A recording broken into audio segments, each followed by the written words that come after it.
né, esse caos institucional que a gente está vivenciando, as pessoas desesperadas, que a gente vê isso, as pessoas desesperadas, e a gente precisa levar luz e dar uma resposta para ela. Então, o senhor tem a palavra. Cumprimento o eminente senador Girão pela iniciativa. Agradeço o convite, não só a Vossa Excelência, mas toda a comissão.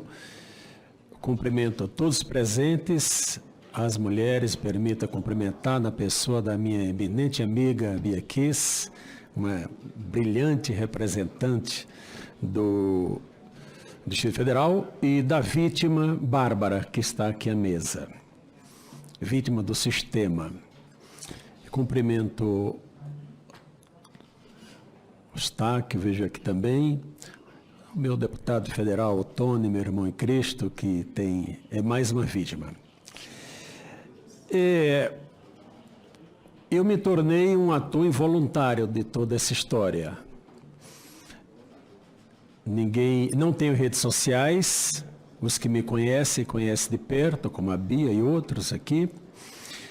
E no dia 19 de agosto, eu era o corregedor do Tribunal Eleitoral do Distrito Federal.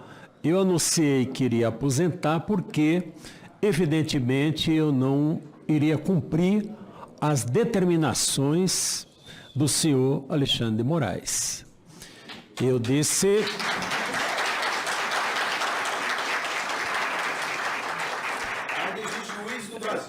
Eu disse que ele fez uma declaração de guerra ao país, senador Girão, e infelizmente eu estava certo.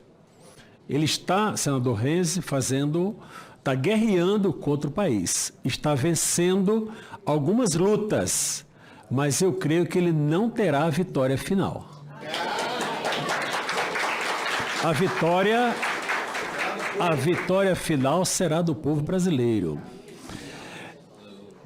Quando nós falamos numa audiência como essa, temos que tomar cuidado para não repetir aquilo que já foi falado, para otimizar o tempo e dar oportunidade a todos. Bem, de tudo que já foi falado aqui, a decisão do ministro de não investigar a verificação feita pelo PL, toda a resistência que já foi colocada desde a intervenção indevida do ministro Barroso aqui no parlamento para não ter o voto auditado, e toda a resistência feita por esses atores, nós podemos ter a seguinte conclusão. Tudo que se faz com prova, não se faz com indícios de prova. Eu não vou falar de direito aqui, porque a Bárbara já se mostrou uma grande constitucionalista e processualista aqui na sua manifestação inicial. Mas eu quero citar um artigo do Código de Processo Penal Militar, é o artigo 382, que ele diz o seguinte: indício é a circunstância ou fato conhecido e provado. Todos esses fatos, o senhor perito argentino, o engenheiro que aqui já falou, todos eles já trouxeram fatos inconteste da realidade que nenhum de nós desejávamos. Então, todos isso são indícios, que conclui o artigo, de que induz a existência de outra circunstância ou fato. Então, todos esses indícios que nós já apuramos aqui, induz a circunstância de afirmarmos que as urnas eletrônicas têm problema. Nós não podemos dizer que houve fraude, porque o processo está sendo impedido de ser verificado. Então, olha, eu fui 21 anos de juiz de primeira instância e 9 anos como desembargador. Interroguei muitas pessoas. Vou dar 2 exemplos práticos, deputado Felipe, para nós situarmos. Quando no processo civil, uma investigação de paternidade, o menino é a cara do pai. Olha, mas não tem dúvida, é a cara. Olha, olhou o senador Girão, né, senador Reis? É a cara da puta, mas eles namoraram tudo. Enfim, mas o juiz tinha que decidir, olha, parece que ele é o pai mesmo. Mas a evolução apareceu o quê? O DNA. Que o DNA é prova em contexto, 99,99. No processo civil, quando o investigado, e as advogadas aqui sabem disso, se recusa, deputada Carla, a fazer o exame de DNA, a presunção é contra ele. Agora eu vou para o exemplo do processo penal. Eu atuava em turma criminal agora, antes de aposentar. Muito bem. Quando no exame de trânsito, uso de álcool no trânsito, bebida alcoólica, deputado Gaia, e a pessoa se recusa, ela não pode fazer prova contra si, ela se recusa a fazer o teste do bafômetro, se recusa ao exame clínico, não é? Mas todo mundo está vendo que a pessoa não consegue sequer andar, toda aquela prova, ele poderia ter feito uma prova ao contrário, ter dito, olha, eu fiz o teste do bafômetro e ficou comprovado que eu não ingeri bebida alcoólica. Ou outro, eu fiz o teste de DNA e ficou comprovado de que eu não sou pai dessa criança. Pois bem, o Tribunal Superior Eleitoral, ele faz ao contrário. Ele que tem os instrumentos para dizer, olha, tudo que vocês estão falando é um absurdo. Isso aqui está absolutamente irregular, absolutamente legal, mas o que ele faz? Ele tolhe, impede de que a prova seja realizada. E com esse impedimento de realizar a prova, nós todos, a população brasileira, tem o direito de suspeitar de que tem coisa errada. Essa é uma realidade. Como nós falamos muito de apontar erros e não apontam, e às vezes não apontamos soluções, eu quero apontar uma solução. Eu queria propor ao Senado Federal, à mesa do Senado Federal, aos líderes, que fizessem, tendo junto também senadores como Renzi, como Girão, que estão à frente desse processo, o senador Lazier também, o senador Cajuru, que propusesse uma reunião com os ministros supremos, 11, e dissesse, ministros, chegou, parou, passou do limite. Qual é a proposta que nós fazemos, Vossas Excelências? Encerrem imediatamente os 2 inquéritos ilegais, inconstitucionais, é o 4781 e 4874, salvo isso, né? Pare imediatamente e entregue as provas ao Ministério Público, e o Ministério Público vai analisar e ver se alguma coisa que está ali presta ou não, deputado Girão. Se presta ou não. Se o Supremo tomar essa aceitar essa proposta, nós começaremos a ter o processo de pacificação do país. Agora, eles não podem, eles terão o benefício de alegarem que, olha, nós não fizemos isso, já deveriam ter feito de ofício. Se o Senado não for até lá, o Senado tem que se mover, tem que chegar até lá para fazer a proposta. Senão eles vão ficar, não, mas ninguém me propôs, eu não podia fazer nada.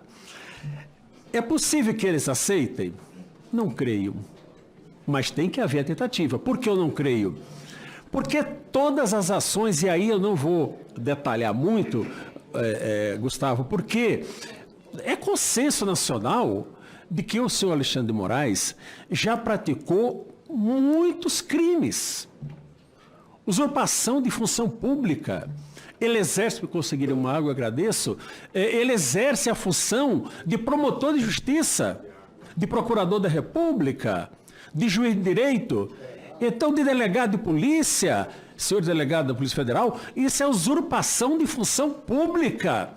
E o Ministério Público, nem se fale do artigo 129 da Constituição, e eu fico abismado que essas pessoas que têm a sua prerrogativa constitucional, vilipendiada, não represente ao procurador-geral para dizer, olha, está usurpando a minha competência, porque o artigo 102 diz qual é a competência do Supremo Tribunal Federal. E, evidentemente, que o que ele está fazendo não está dentro da competência, não está dentro. Infelizmente, o Supremo tem referendado. Pois bem, eu quero trazer, senhores juristas, para a discussão um dado que eu não vi ainda ser tratado, mas eu resolvi tratar, porque eu fui a uma manifestação e quero dizer que não conheço ninguém de lá. Eu voltava de viagem, passei pelo local, vou dar uma olhada, e no domingo resolvi ir e resolvi falar. Na hora que cantou o hino nacional, e todos com a mão na boca depois, 3 minutos de silêncio, eu pedi a palavra e falei naquele momento, e defendi a prisão de Alexandre de Moraes. Eu não tenho...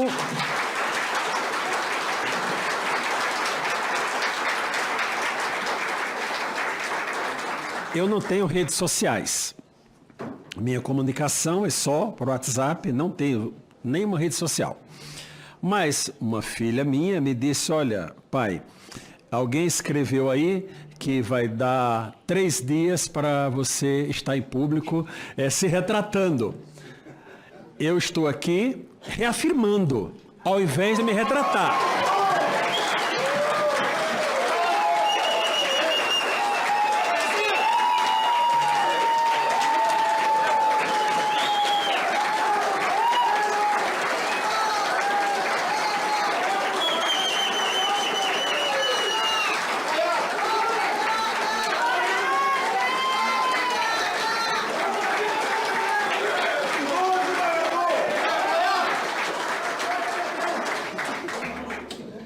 Muito bem.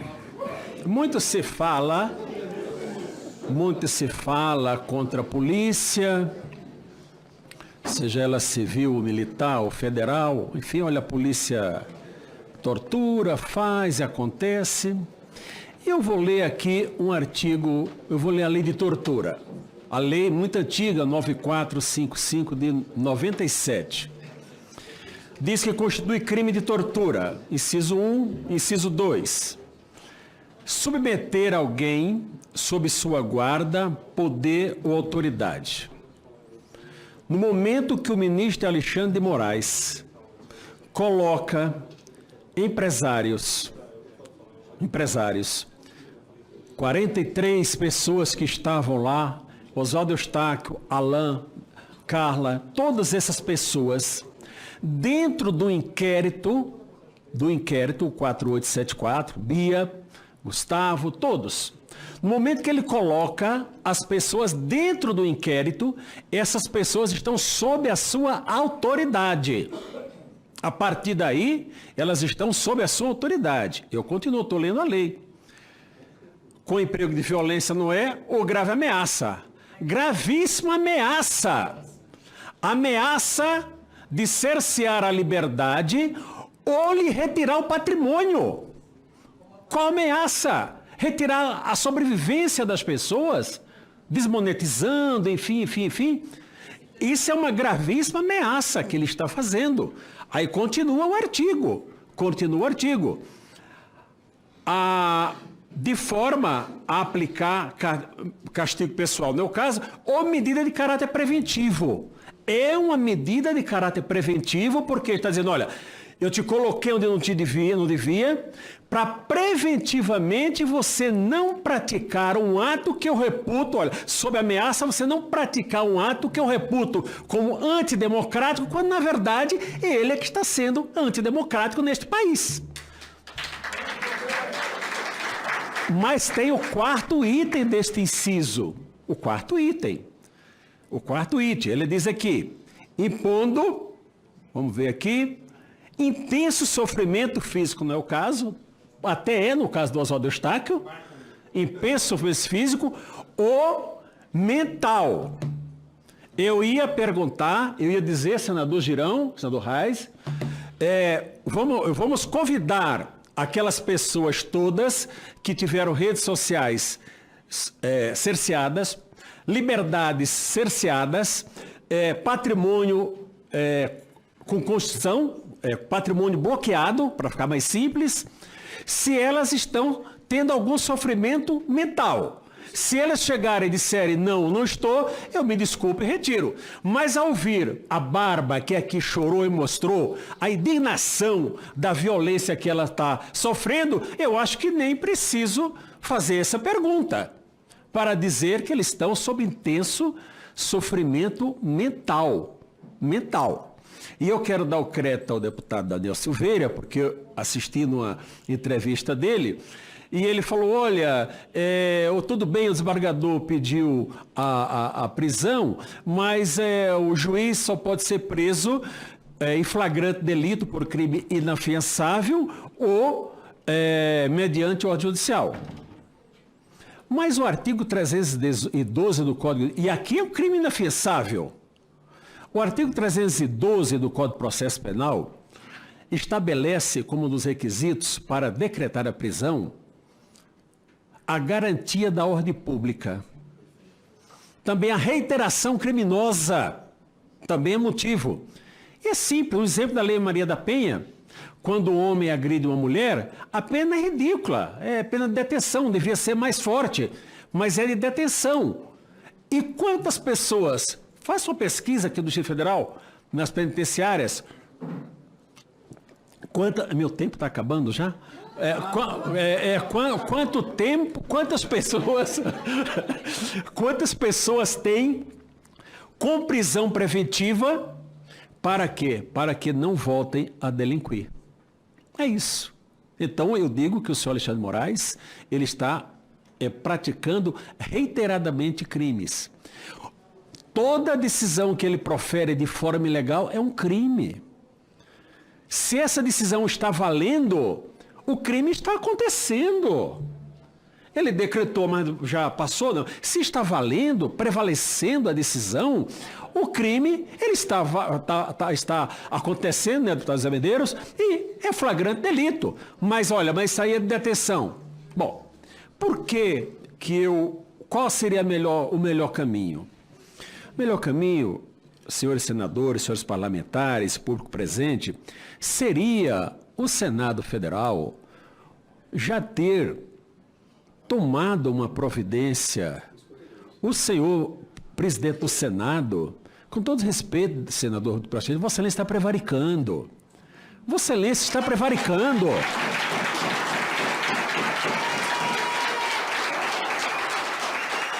Veja, nós somos pessoas, seres humanos, pelo menos a quase totalidade, que temos que ter temor a alguma coisa. Temor a Deus, temor não ao cumprimento das regras, mas se eu sou um sujeito que tudo que eu fizer, eu tenho a certeza antecipada de que ficarei na impunidade, e se ele não tiver um sentimento, eu não sei nem se eu posso falar, enfim, ele não terá freios. Eu dou exemplo do sinal de trânsito. O sinal está vermelho ali, eu não passo porque eu posso causar um acidente, eu sou responsável, eu não faço isso. Mas se eu passar e for flagrado, eu posso ter minha habilitação retirada. Os senhores ministros supremos, eles não têm medo de nada. Porque eles poderiam temer, o Senado eles não temem, ao contrário, população brasileira. O Senado está numa comissão para modificar a Lei 1079, que é a lei do impeachment, e, pasmem, presidida pelo Lewandowski. Presidida pelo Lewandowski, para que, não vi o anteprojeto ainda, mas para blindar os ministros do Supremo Tribunal Federal e ainda incluir Forças Armadas nessa história toda. E pressionar os senadores a não se manifestar. Cala a boca, senador. É o que vão fazer. Mais ou menos, é isso. Então nós estamos no estado de exceção. Nós estamos, brasileiros, no estado de exceção. Todos já disseram isso, rompimento institucional. O vice-presidente da República, Mourão, já se manifestou, futuro senador dessa casa, nesse sentido. E quando nós estamos diante da ruptura constitucional, o que é que nós podemos fazer? Aqui nós temos 2 ilustres delegados da Polícia Federal, que sabem que nos crimes comuns a competência é da Polícia Federal para apurar e para julgar do Supremo Tribunal Federal. Eles podem fazer isso? Eles podem fazer isso? A quem recorrer? Nós não temos a quem recorrer. Por isso que eu digo que a ordem constitucional está rompida e a ordem pública está abalada. A ordem pública foi jogada no lixo. Nós podemos ter uma convulsão social nesse país. Infelizmente, podemos evitar? Poderíamos pelo Senado. Não vai. Mas é triste dizer isso. Que votamos e o senador, o representante e tal, porque uma grande parte dos senadores quer, mas não funciona. Então eu digo que não há solução.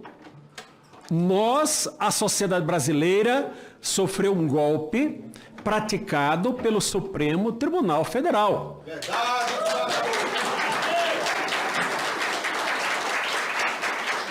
Ao não cumprir a Constituição. E qual é a solução constitucional? Tem o presidente da República invocar o artigo 142 da Constituição para dar legitimidade às Forças Armadas para agirem. Vejam, tem muitos pedidos, Forças Armadas e tal. No momento que nós estamos, com fragmentos da Constituição ainda em vigor, se as Forças Armadas agirem de ofício, vai ser colocada como um golpe, embora seja um contragolpe. Mas se o presidente da República convocar, não, porque ele está exercendo o seu poder constitucional de utilizar para garantir a ordem pública.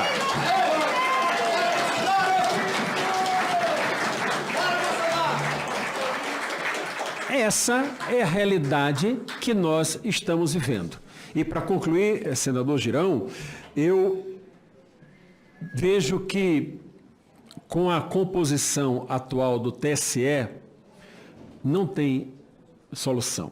Imagine que o TSE fez uma resolução que dá poder ao próprio presidente de fazer tudo. Foi para o Supremo, para o Procurador-Geral da República, ingressou com a medida apropriada, foi para o Supremo. Quem votou lá? Os 3 ministros que votaram no TSE, Carmen Lúcia, Alexandre Moraes, Lewandowski, votaram também lá no Supremo. Isso está errado, não tem a quem recorrer. A população está entregue.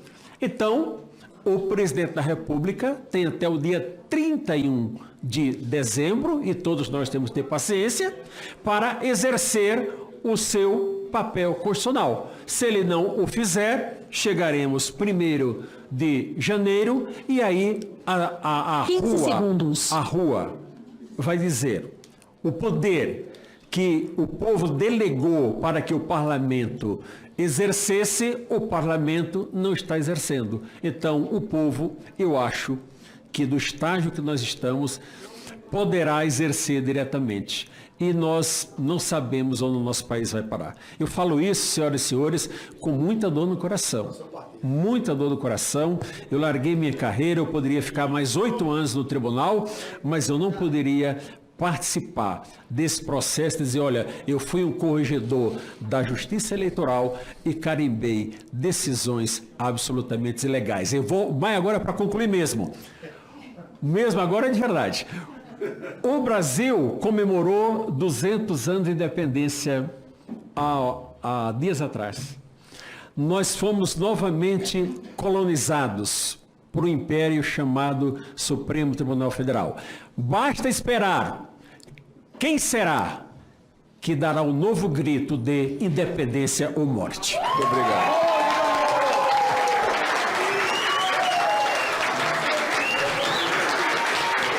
Muito obrigado ao desembargador Sebastião Coelho.